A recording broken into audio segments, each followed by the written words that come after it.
Do you know anything about these biolabs that are supposed to be in Ukraine? You know, I don't know much about them.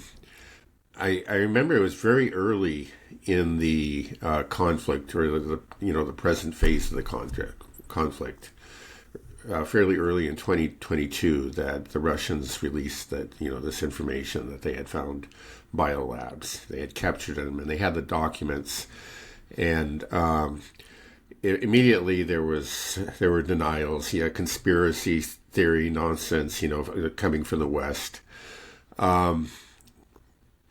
But I believe it was Victoria Nuland herself, in later testimony, and was quite frank about it, admitted that they had these biolabs in Ukraine, and these weren't just any biolabs. A biolab can be, a completely innocent facility. There's no reason to think that it's sinister, right? It can be all kinds of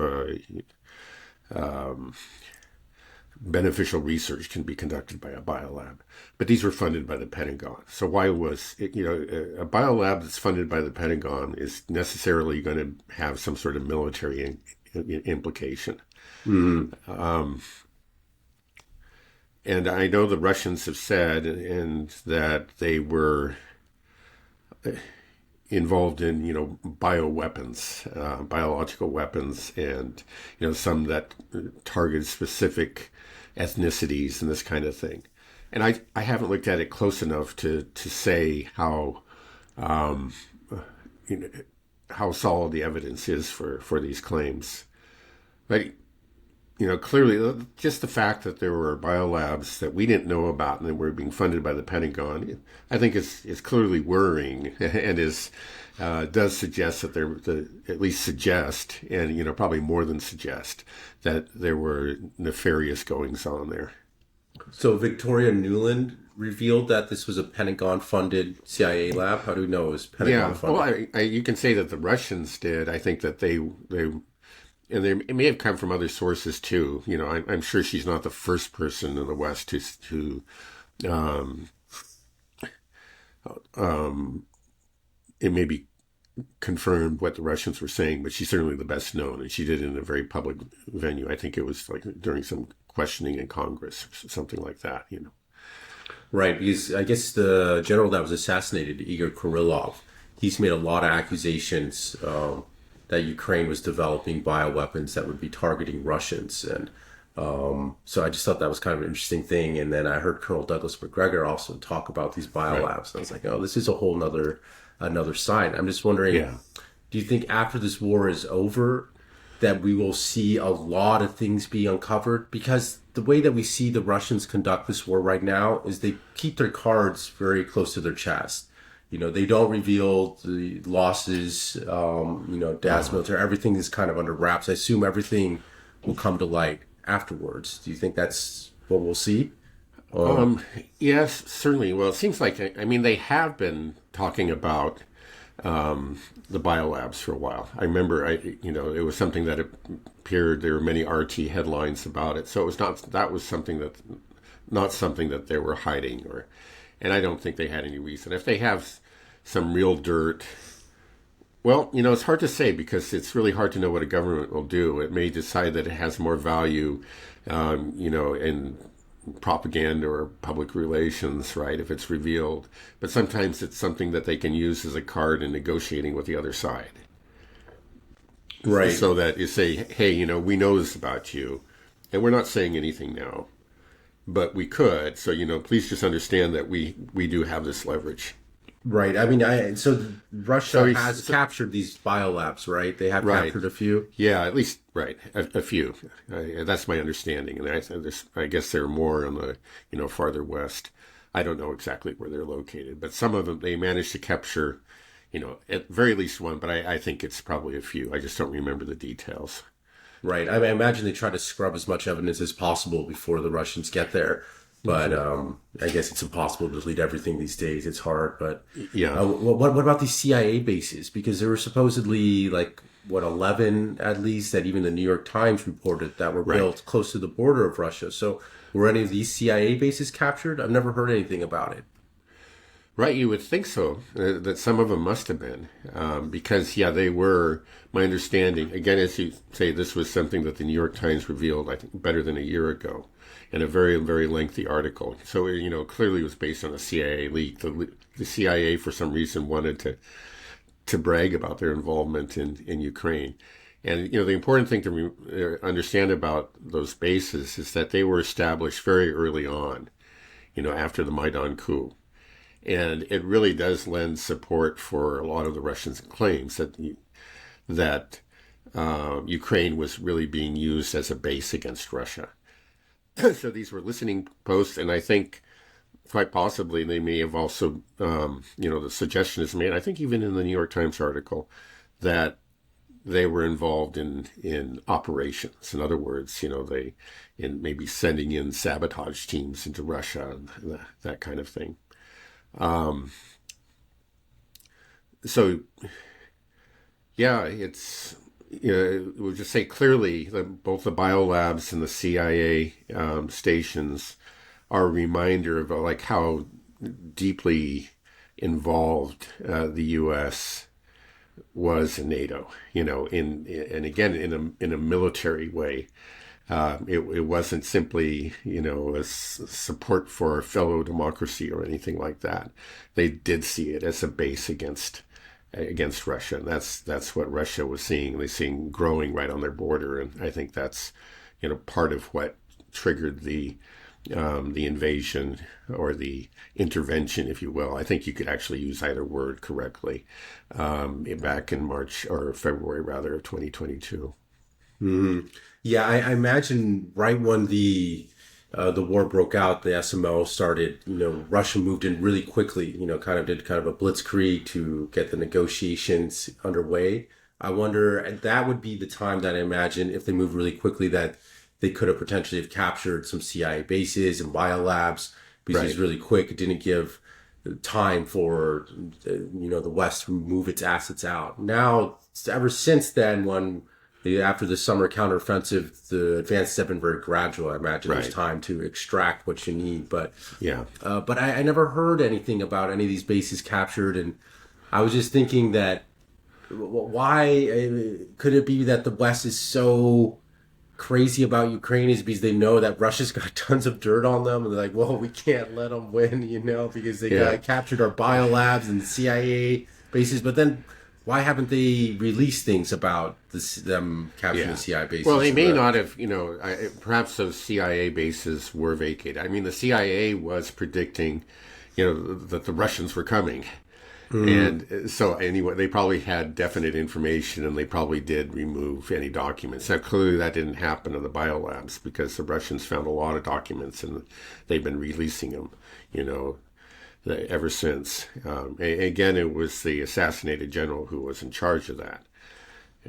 Yeah, I think I said that he was in charge of chemical warfare, and that's not quite correct. Actually, he was in charge of the defense aspect, of rather defending Russians against, you could say, weapons of mass destruction.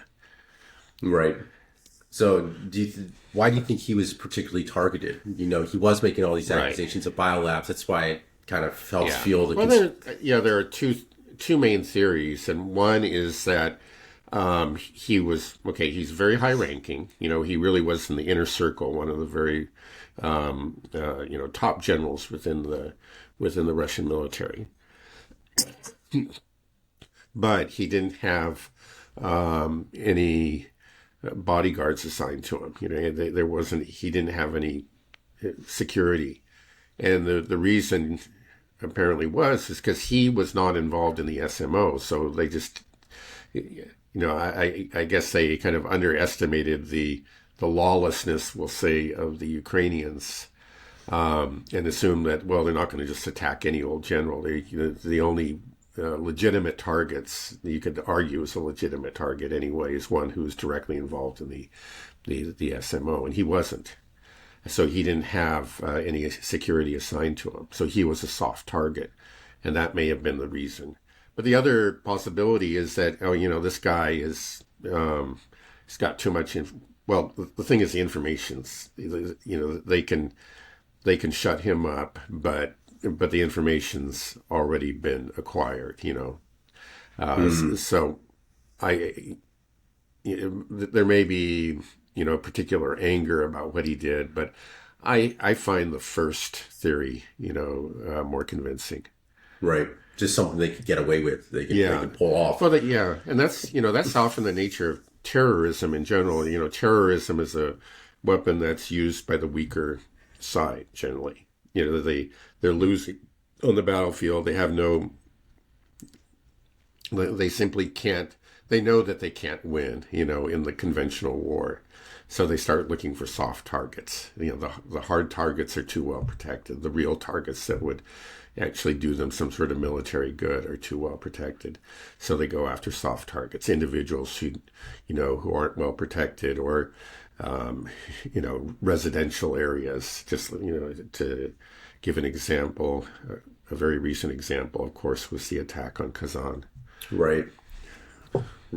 Yeah. Do you think there's going to be retaliation in response to the attack on Kazan and also on the assassination of Igor Kirillov? There's been so many, of these, the assassination, the attack in Kazan, the attack of missiles being fired in. There's so many things happening now that it's hard to keep up. Like, was this a retaliation for what? Or are we getting to the point where it's just... It's a little hard to say. For example, there was the retaliation, as declared by the Russian Ministry of Defense for the ATACMS strike.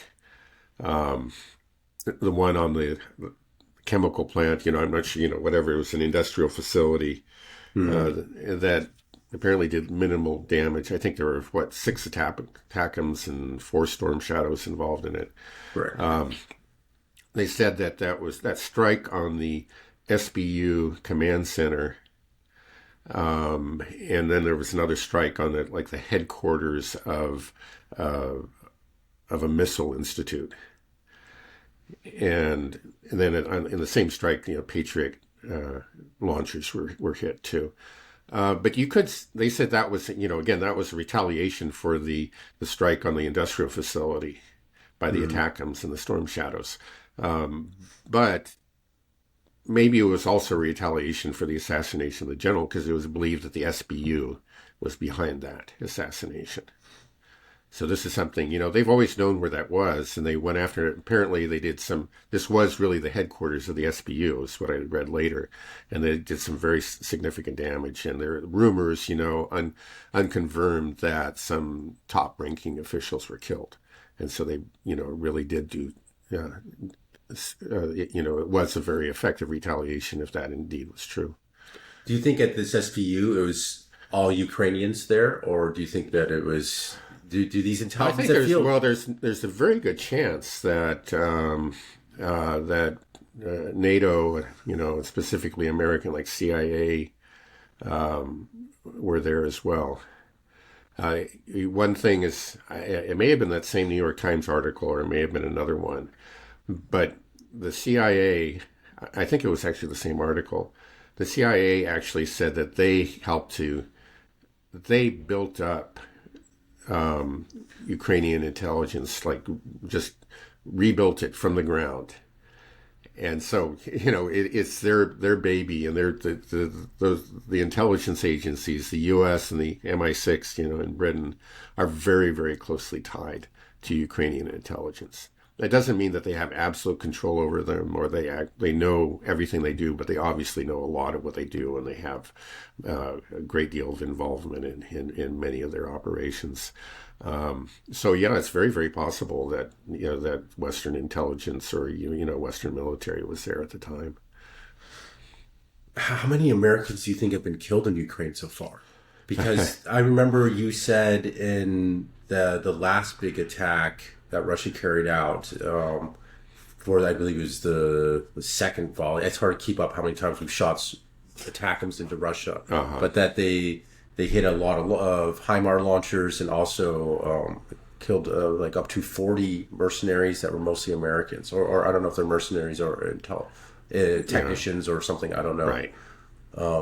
So that's a big blow. But do you have any idea, or do you think we will never know? We may never know. We may never know. I think that's kept very tightly under wraps. It's just something that um, the U.S. government does not want that news to get out. And they seem like again, we have very compliant media in this country. And so I just don't think it will get out. Somebody would have to do a great deal of research and try to figure out, hey, like looking through obituaries and whatever and start to piece it all together. But it would take, it might even be impossible to find out. Because I'm sure they came from many different parts of the country, and then each one of them has a cover story. And, they'll make sure not to make the cover stories too similar.